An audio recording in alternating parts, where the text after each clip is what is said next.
Army के इतिहास में पहली बार ऐसा हो रहा है कि किसी भी एक नई बटालियन जिसको भी रेज हुए बहुत कम समय हुआ है और उसको ये मौका दिया जाए कि वो करते हुए पथ पर रिपब्लिक डे परेड पर तथा साथ में आर्मी डे परेड पर एक ही साल के अंदर मार्च करें। तो हम इस चीज के लिए बहुत अपने आप को लकी महसूस कर रहे हैं, गौरवान्वित महसूस कर रहे हैं कि हमें ये मौका मिला है और इस चीज के लिए हम पूरे तैयार हैं। आप लोग को जो टारगेट होता है, आपका जो काम होता है, काफी लॉजिकल होता है और इस तरह से जब सारी कोशिशें होती है तब आपको याद किया जाता है अपनी जो जरूरत है, उसके बारे में क्या कहना चाहिए?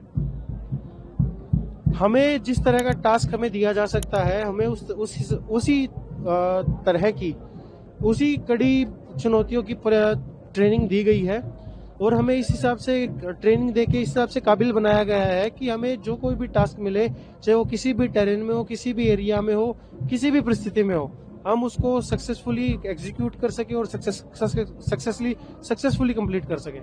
We are representing all Scouts battalions. There are troops consist of Arunachal Scouts, Ladakh Scouts, Sikkim Scouts, Garhwal Scouts, Dogra Scouts and Kumaon Scouts. इसमें 144 ORs हैं, 3 JCOs and 1 officer, जो कि ट्रू कॉम्पोजिशन है कमांड कंटीजेंट का। आप अभी जिस तरह से ड्रेसअप हैं, ये हाई एल्टीट्यूड सबके लिए जरूरी होता है, क्या कुछ चुनौतियां होती है आप लोगों को? ये जो आप देख सकते हैं, ये इसको ECWCS ये स्पेशल क्लोथिंग है, इसको 3 लेयर सूट भी बोलते हैं। इसमें 3 लेयर्स आती हैं और हमने RI बूट्स भी पहने हैं। ये पूरा किट हमें सब जीरो टेम्परेचर एरियाज में काफी मदद करता है और ये जो RI बूट्स हैं ये हमें फ्रॉस्ट बाइट से बचाते हैं।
आरवीसी जो है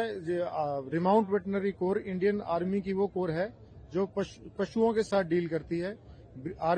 कोई भी आर्मी एनिमल हो, जो एनिमल कंट्री को रिक्वायर्ड है, उसकी ब्रीडिंग, रेयरिंग, ट्रेनिंग सब काम आरवीसी की जिम्मेवारी होती है। तो आरवीसी पहले डॉग्स के लिए और हॉर्सेज म्यूल्स के लिए फेमस थी, लेकिन धीरे धीरे टाइम के साथ में जैसे जरूरत महसूस हुई ऑपरेशंस के हिसाब से इस संस्था ने, इस ऑर्गेनाइजेशन ने अपने आप को इवॉल्व किया है और दूसरे जो क्षेत्र हैं जैसे कि ये ड्रोन्स की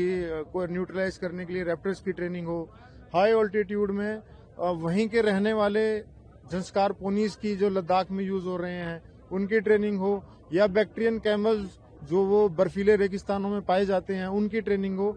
उन सबको ट्रेन करके और उनको जब अपने आप को उन्होंने प्रूव किया तो इस आरवीसी कंटिजेंट का हिस्सा बना के आज आम जनता के दिखाने के लिए, इसी वजह से लोगों का इनमें इतना इंटरेस्ट भी आप देख पा रहे हैं, क्योंकि ये सब चीजें हम आदमी को देखने को नहीं मिलती है। और जब ये पता चलता है कि इंडियन आर्मी इनको यूज कर रही है अपनी ऑपरेशनल और लॉजिस्टिक रिक्वायरमेंट्स के लिए, तो हमें बहुत खुशी होती है कि हमारी जो मेहनत है, हमारे जो सोचने का, जो हमारे सीनियर्स का विजन था हायरार्की का, वो आज सही प्रूव कर रही है अपने आप को।